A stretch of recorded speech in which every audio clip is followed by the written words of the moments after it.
पति जब अपने दोस्त को घर ले आता है तो उसकी पत्नी देखकर उसके दोस्त को उसकी आंखें यूं ही फटी की फटी रह जाती है। वह उसके ऊपर यूं फिदा हो जाती है कि वह कभी ऐसा लड़का देखी ही नहीं थी। और माँ तो माँ, उसके साथ बेटी भी, जो उसकी बेटी थी वो भी उसके ऊपर फिदा हो जाते हैं। वह जो दोस्त था वो दोनों को एक ही साथ में लेता था, माँ को दिन में और बेटी को रात में, दोनों के साथ अय्यासियाँ किया करता था और वह अपना सारा ख्वाहिश पूरा करता था। जी हाँ, घटना की शुरुआत यहीं से है। इससे पहले आप लोग नए हो तो चैनल को सब्सक्राइब कर लीजिएगा और एक प्यारा सा लाइक कमेंट कर दीजिएगा। ये झारखंड के एक छोटे से गांव का है, जहाँ पे एक छोटा परिवार रहता था और बहुत ही खुशहाल परिवार रहता था। लेकिन वहाँ का जो सदस्य था, मुखिया था, वह कमाने धमाने में उसका मन नहीं लगता था। अब उसका परिवार काफ़ी बड़ा हो गया था। पहले पत्नी थी, फिर 2 बेटियां हो गई और उनकी पढ़ाई लिखाई, खाना पीना, घर का खर्चा संभालना उसके लिए मुश्किल हो गया, बहुत ही ज़्यादा। तो वह एक मजदूरी करने के लिए एक जगह जाता है जहाँ पर खेती की मजदूरी होती है और वह वहीं पहुँच जाता है। जाने के बाद वहाँ उसे मजदूरी का काम दे दिया जाता है। लेकिन जो उसकी पत्नी थी और वो जो उसकी दोनों बेटियां थी, बेटियां दोनों पढ़ाई लिखाई किया करती थी। बताया जाता है कि बड़ी वाली लड़की कक्षा 10 में थी और छोटी वाली जो लड़की थी वह 7वीं की क्लास में थी। तो बड़ी का नाम पायल बताया जाता है और जो छोटी बेटी थी उसका नाम निशा बताया जाता है। और उसका बाप जो मुकेश था, वह अपनी पत्नी और बच्चों से बहुत ही प्यार करता था। मुकेश काम के लिए जब रोज रवाना हो जाता था, लेकिन वहां जाने के बाद उसका भी मन वहां काम पे नहीं लगा करता था, क्योंकि वह कभी मजदूरी नहीं किया था। जो थोड़ा बहुत कमाता था वो पति पत्नी में खर्चा हो जाता था। लेकिन जब बेटियां बड़ी हो गई, बच्चे भी हो गए, तो काफ़ी उसका खर्चा बढ़ गया। बढ़ने के बाद वह काम करने में उसका मन नहीं लगता था, लेकिन मजबूरन वह उसे काम करना पड़ता था। जब काम करने जाता है तो कुछ समय बाद उसे एक उसका पुराना दोस्त मिलता है, जो काफ़ी पुराना था। उसके बचपन का दोस्त उसे दिखाई देता है। जब वो देखता है उसे तो वो खुशी से झूम उठता है कि यार, मेरा दोस्त, पुराना दोस्त इतने दिनों बाद मिल गया। तो वह मुकेश के पास आता है। मुकेश से कहता है, यार तू यहाँ मजदूरी कर रहा है। तो मुकेश कहता है, हाँ यार मैं क्या करूँ, लेकिन तू यहाँ कैसे आया है। तो वह कहता है कि जिस ज़मीन में तू काम कर रहा है ये ज़मीन मेरी है। तो मुकेश कहता है, ये तुम्हारी ज़मीन है। तो वो कहता है, हाँ ये मेरी ज़मीन है। ये मेरी ज़मीन करीब 10 बीघा है और इसमें मजदूर लगा के काम कराता हूँ। यह देख के मुकेश कुछ देर सोचता है। सोचने के बाद वो कहता है, यार तू मेरे घर कभी चल और मेरे परिवार से मिल। मेरे परिवार तो काफ़ी बड़े हो गए हैं। तो जो मुकेश का दोस्त था राहुल, वो कहता है कि यार तू शादी भी कर ली, तेरे बच्चे भी हो गए, अभी तो मेरी शादी ही नहीं हुई, अभी तो मैं कमाने में लगा था। कहते यार तेरी ज़िंदगी बहुत ही अच्छी है और तू सुखी से जी रहा है और मैं शादी कर लिया हूँ, मुझे खर्चा खर्चा इतना खर्चा होता है जिससे मैं कहीं कुछ कह ही नहीं सकता हूँ। तो कहता है कि यार कभी चाय पे तो बुलाओ।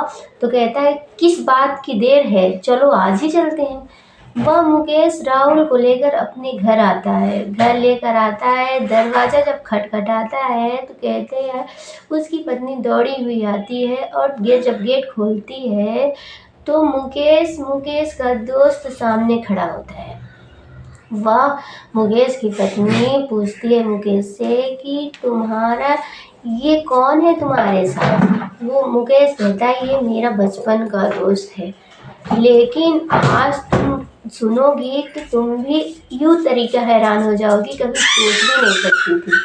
कहते हैं, क्या हुआ। कहते हैं, ये 10 बीघा की मालिक है और ख़ास तौर पे अभी इसकी शादी नहीं हुई है। हमारे तो शादी होने के बाद मैं तो कंगाल हो गया हूँ। यह सुन के वह बहुत ही ज़्यादा परेशान रहते।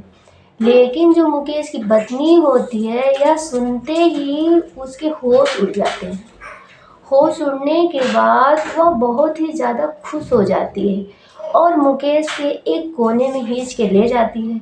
और ले जाने के बाद कहती है कि अब किस चीज़ की देर है, अब तुम्हें तो सब कुछ मिल गया है, क्यों ना इसके साथ एक खेल खेला जाए। खेल में पास हो जाएंगे तो इसकी जितनी ज़मीन है, जितने पैसे, सारा अपना हो जाएगा और तुम्हें अब कमाने की ज़रूरत भी नहीं है। लेकिन मुकेश अपनी पत्नी की बात को समझ नहीं पाता है, तो वह कहता है कैसे। तो मुकेश की पत्नी जो होती है मुकेश के कान में बताती है कि ये तुम्हारा दोस्त है, क्यों ना इसे मैं अपने तरीके से खुश करूं, जो जिसकी ज़मीन है वो मेरे नाम कर दें, तुम्हें कमाने की भी ज़रूरत नहीं पड़ेगी और धन दौलत रुपया पैसा भी हो जाएगा। यह सुन के मुकेश बहुत ही खुशी हो जाता है, कहता है तुमको जो करना है तुम करो, लेकिन इसकी जड़ ज़मीन पूरा मुझे होनी चाहिए, क्योंकि मेरा कमाने में बिल्कुल मन नहीं लगता है और तुम्हें छोड़ के जाने में मेरा मन नहीं कहता है। यह सुन के मुकेश की पत्नी तैयार हो जाती है और मुकेश जब आता है राहुल के पास तो वह कहता है मुझे कुछ ज़रूरत हो गई है, मैं जा रही हूँ। करीब शाम अंधेरा ही होने वाला था और वह अपने दोस्त राहुल से कहता है कि राहुल आज रात क्यों ना तुम यहीं टिक जाओ। यह देख के वह चला जाता है मुकेश। देखने के बाद वह राहुल जब पूरा घर घूमता कहता है बहुत ही छोटा घर है और इतने बड़े परिवार कैसे यहाँ पे रहते हैं। तो वह कहती है मुकेश की जो पत्नी होती है, हाँ छोटा है लेकिन दिल बहुत बड़ा है। यह राहुल को ऐसे बहला फुसला के उसके बहुत ही करीब चली गई और जब रात को बिस्तर लगाई मुकेश की पत्नी राहुल को, तो वह अपने कमरे में लगा ली। एक तरफ राहुल और एक तरफ मुकेश, दोनों एक एक तरफ थे। तो मुकेश की जो पत्नी थी राहुल को धीरे धीरे करके अपने करीब लाती चली गई, लेकिन राहुल जो होता है उससे उसके हाथों को, उसके मिरर को हटाता रहा, लेकिन मुकेश की पत्नी नहीं मानी, क्योंकि मुकेश की पत्नी के अंदर एक लालच बना गया था।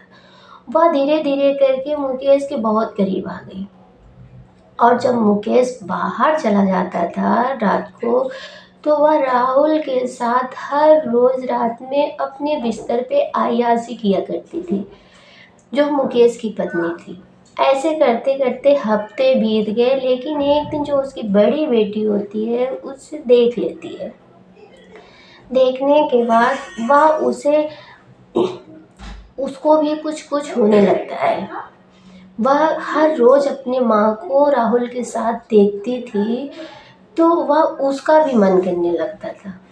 लेकिन एक दिन उसकी माँ अचानक कहीं चली जाती है। जब राहुल घर आता है रात को, तो कहती है कि यहाँ पे कोई नहीं है। तो जब वह पायल को देखता है तो पायल को कुछ समय तक देखता रह जाता है, क्योंकि पहले से पायल का मन अपने बाप के दोस्त पे अड़ जाती है जब वो अपनी माँ के साथ देखती है ये सब करते हुए। तो वह कहती है कि अभी माँ आ जाएगी, अगर आपको रुकना है तो रुक जाइए। तो राहुल रुक ही जाता है। उसको कमरे में जब वो सो जाता है तो वह अचानक से पायल उसके कमरे में पहुंचती है और दरवाज़ा खटखटाती है। कहती है, जब जाती है राहुल के कमरे में तो वह देखती है राहुल अकेले है, लेकिन राहुल उसे देख कर हैरान हो जाता है। तो वह राहुल से कहती है तुम परेशान ना हो, मैं सब कुछ देख ली हूँ माँ के साथ जो तुम सब कर रहे थे, और वही मेरे भी साथ करो। राहुल बहुत ही परेशान हो जाता है, लेकिन कहती है अगर तुम नहीं करोगे तो मैं ये सारी बात सबको बता दूंगी और मैं चिल्लाऊंगी। तो लेकिन राहुल को मजबूरन उसके करीब आना हुआ। लेकिन जब राहुल उसके करीब आ जाता है तो राहुल को भी करीब अच्छा लगता है। ऐसे माँ बेटी के साथ राहुल अय्याशी रोज करता था और राहुल को भी काफ़ी अच्छा लगता था। 1000-1500 रुपया देकर उन लोगों को खुश किया करता था, जो माँ को, लेकिन माँ का सोच था कि उसकी जितनी ज़मीनें हैं वह उसके पास आ जाए, लेकिन बेटी की सोच थी उसके साथ अय्याशी करने की। और दोनों को यह देखकर वह राहुल बहुत ही चकित रहता था कि इन दोनों के अंदर क्या चल रहा है।